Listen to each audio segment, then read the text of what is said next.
Welcome to the Tech Egg. Don't get scrambled. Enjoy the video. In this video, I will show how to make Taiwanese pickled cabbage. This easy method brings a delightful crunch and tangy flavor to your table. We will start by gathering just a few simple ingredients.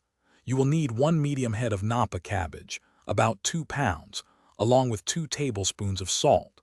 For the brine, prepare 1 cup each of rice vinegar, sugar, and water. Don't forget 3 cloves of minced garlic and 2 sliced red chilies for that perfect kick. First, thoroughly wash your napa cabbage and chop it into 1-inch pieces. Transfer the chopped cabbage to a large bowl. Now, sprinkle 2 tablespoons of salt evenly over the cabbage.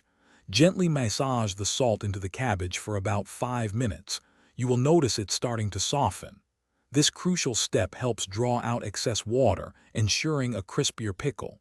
Let it rest for 30 minutes. Next, let's create our flavorful brine. In a saucepan, combine 1 cup of rice vinegar, 1 cup of sugar, and 1 cup of water. Bring this mixture to a boil over medium heat, stirring continuously until all the sugar has completely dissolved. Once boiling, remove it from the heat and stir in your 3 minced garlic cloves and 2 sliced red chilies. It is very important to let this brine cool completely to room temperature before proceeding. Now for the final steps. After 30 minutes, thoroughly rinse your salted cabbage under cold running water to remove excess salt. Squeeze out as much water as you possibly can from the cabbage. This helps maintain its crispness. Transfer the well-drained cabbage into a clean, airtight jar.